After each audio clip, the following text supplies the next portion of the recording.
जय हिंद दोस्तों। आप लोगों का बहुत बहुत स्वागत है मेरे YouTube channel Anoop NEET GS and psychological fact. दोस्तों, ये मेरा यूट्यूब चैनल अभी नया बना है। मैं इस पर नीट की तैयारी करने वाले स्टूडेंट के लिए बहुत सारे वीडियो डालूँगा, जैसे कि फिजिक्स, केमिस्ट्री, बायोलॉजी, इन सब की क्वेश्चंस और पीवाईक्यू एंड एमसीक्यू क्वेश्चंस और इनके थ्योरी भी, साथ ही साथ मैं उनका प्रैक्टिस भी करवाऊँगा। बिना देरी किए हुए पहले क्वेश्चन को देख लेते हैं। जैसे कि कहा गया, plant cell differ from animal cell in the, इसका मतलब होता है कि जो प्लांट सेल होता है एनिमल सेल से कैसे अंतर है। तो इसमें प्रेजेंस ऑफ वैक्यूल, अब रिक्तिका, वैक्यूल का मतलब होता है रिक्तिका। रिक्तिका का मतलब होता है खाली स्थान। जैसे कि प्लांट सेल में तो बहुत बड़ी बड़ी रिक्तिका होती हैं, जैसे ऐसे उनका सेल होता है जो, तो उसमें इतने बड़े तो वैक्यूल हो जाते हैं, यानी सबसे बड़ा वैक्यूल ही होता है उसमें। इसलिए ये, लेकिन ये जो वैक्यूल है ये हमारे एनिमल सेल में भी पाया जाता है, छोटे छोटे।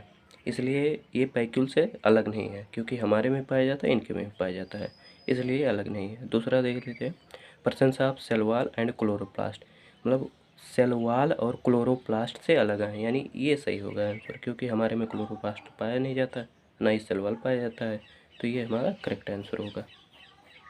यहाँ देख लेते हैं, एब्सेंस ऑफ सेल वॉल, मतलब सेल वॉल की अनुपस्थिति। तो सेल वॉल की अनुपस्थिति तो होती नहीं है उनमें, उनमें तो होती है सेल वॉल, हमारे में ही नहीं होती, तो ये गलत माना जाएगा, यानी सही आंसर यही है। एब्सेंस ऑफ क्लोरोप्लास्ट, ये तो होगा ही नहीं, क्योंकि उनमें क्लोरोप्लास्ट तो पाया ही जाता है, तो ये भी नहीं होगा। दूसरा क्वेश्चन देख लेते हैं, सेल वाज डिस्कवर्ड बाई, मतलब कि जो हमारा कोशिका था वो किसके द्वारा डिस्कवर किया गया था। तो जैसा कि आप सब जानते हैं कि पहला जो सेल डिस्कवर हुआ था वो तो रॉबर्ट हुक ने किया था, लेकिन अभी ये पूछ लिया जाए कि लिविंग सेल को सबसे पहले डिस्कवर किसने किया था, तो लीवनहॉक ने। लेकिन यहाँ बात ये कहा गया है cell, only cell, not living cell, only cell की बात किया गया है, तो हम इस स्थिति में रॉबर्ट हुक को ही लगाएंगे, यानी सही आंसर रॉबर्ट हुक ही हमारे हैं।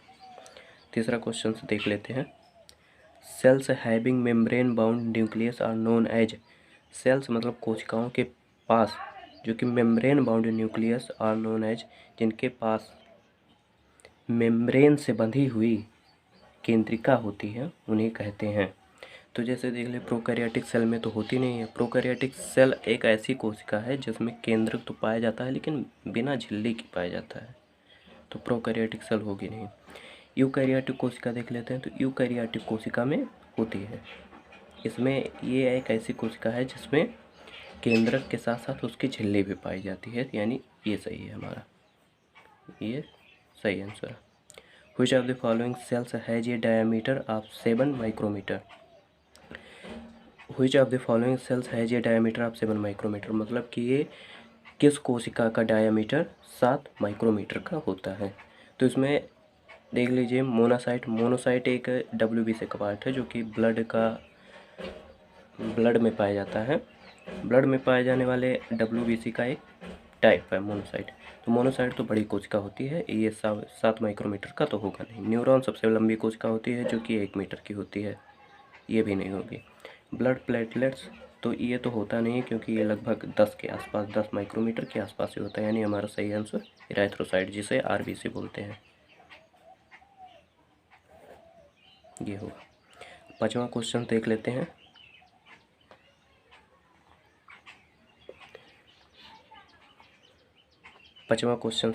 हैं, the main area of cellular activities in plant and animal cells is. देखिए यहाँ एरिना, एरिना का मतलब होता है एरिया, एरिना का मतलब होता है एरिया, एरिया का मतलब एक होता है क्षेत्र, इस क्षेत्र। मेन एरिना मतलब मुख्य area of cellular activity, cellular मतलब कोशिकीय गतिविधियों के लिए जो मेन एरिना होता है, जो मेन एरिया होता है in plant cell and animal cell, plant cell और एनिमल सेल में जो मेन एरिया होता है उसे क्या बोलते हैं। तो सेल मेम्ब्रेन दिया है, सेल मेम्ब्रेन कैसे होगा, वैसे सेल मेम्ब्रेन इतना ही होता है, तो इसमें कोई कार्य थोड़ी ना होता है, सिर्फ एक ही कार्य यानी ट्रांसफॉर्मेशन का कार्य होता है, ओनली ट्रांसफॉर्मेशन। ट्रांसफॉर्मेशन में बहुत सारे जैसे प्रोटीन ट्रांसफॉर्मेशन और भी जैसे एंजाइम फॉर्मेशन, ये भी हो गया, सबके सब होते हैं। सिर्फ ट्रांसफॉर्मेशन। माइटोकॉन्ड्रिया में ओनली श्वसन से संबंधित सभी कार्य होते हैं। जैसे यहाँ से श्वसन होने पर एटीपी मिलती है, तो यहाँ पर ओनली। अब देख लेते हैं राइबोसोम हमारा प्रोटीन का हाउस होता है, यानी प्रोटीन ही सिर्फ बनाता है, और mRNA के साथ मिलकर प्रोटीन बनाता है। यहाँ दिया रखा है साइटोप्लाज्म, यानी साइटोप्लाज्म मतलब जीवद्रव्य, जिसमें सब के सब आ जाते हैं। फिलहाल यहाँ साइटोप्लाज्म जीवद्रव्य नहीं होगा, प्रोटोप्लाज्म माने जीवद्रव्य होता है। प्रोटोप्लाज्म मतलब जीवद्रव्य होता है, क्योंकि प्रोटोप्लाज्म मतलब जीवद्रव्य में सबके सब आ जाता है। न्यूक्लियस, सेल मेम्ब्रेन और जितने भी साइटोप्लाज्म होते हैं वो सब आ जाते हैं। लेकिन साइटोप्लाज्म में मेम्ब्रेन को छोड़कर न्यूक्लियस और ये इतना एरिया साइटोप्लाज्म होता है। यानी न्यूक्लियस के साथ साथ जितने भी सेल ऑर्गेनेली हैं, ये सब के सब कार्य करते रहते हैं, इसलिए हमारा सही आंसर ये है। मतलब कि सेलुलर एक्टिविटी का मेन एरिया पूरा साइटोप्लाज्म ही है। ये हुआ। छठवां क्वेश्चन देख लेते हैं। Which of the following is present in both prokaryotic and eukaryotic. अब कि ऐसा कौन सा है जो कि प्रोकैरियोटिक और यूकैरियोट में दोनों में पाया जाता है। मतलब ऐसा कौन सा सेल ऑर्गेनेली है या कौन सा कोशिकांग है जो दोनों में पाया जाता है, प्रोकैरियोटिक और यूकैरियोटिक में। तो पहला देख लेते हैं गाल्जी कॉम्प्लेक्स तो होता नहीं है।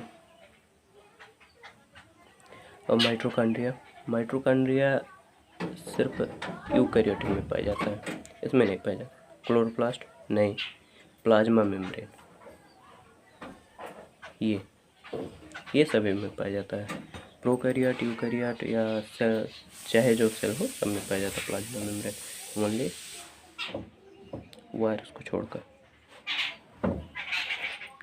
वायरस एक नॉन लिविंग।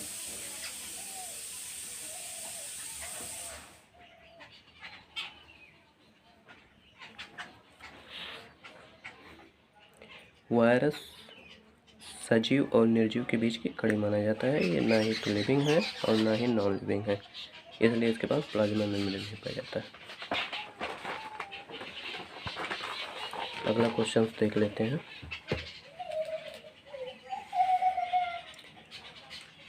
सातवां, which of the following is present. सातवां क्वेश्चन देख लेते हैं। Which of the following is the largest isolated single cell. ये तो आप सब जानते ही होंगे, क्योंकि सबसे बड़ा सिंगल सेल जो कि है ऑस्ट्रिच। अभी देखो, मैंने यहाँ नर्व सेल को बनाया था 1 मीटर लंबा। अभी यहाँ आगे आप लोगों को बताया था 1 मीटर लंबा होता है नर्व सेल, यानी न्यूरॉन सेल। यहाँ देखिए, तो इसके हिसाब से तो ये बड़ा होना चाहिए, लेकिन यहाँ एक कन्फ्यूजन है। देखिए, ये 1 मीटर लंबा है, सिर्फ लंबा, पतले धागे की तरह एकदम लंबा है, ऐसे 1 मीटर का। लेकिन ऑस्ट्रिच जो है, ये बड़े के साथ साथ मोटा भी है, यानी बड़ा है। माइकोप्लाज्मा तो सबसे छोटी कोशिका होती है, जिसे PPLO के नाम से भी जानते हैं। ये सब तो जानते होंगे आप। ये इसका जो डायमीटर होता है लगभग 0.1 माइक्रोन का होता है। और RBC तो आप सब जानते हैं 0.7 माइक्रोन सॉरी। अभी आप सब आगे पढ़ें। 8वां क्वेश्चन देख लेते हैं। The shape of red blood cells. ये देखिए सबसे बढ़िया क्वेश्चन। जो रेड ब्लड सेल होता है, यानी RBC जो होता है,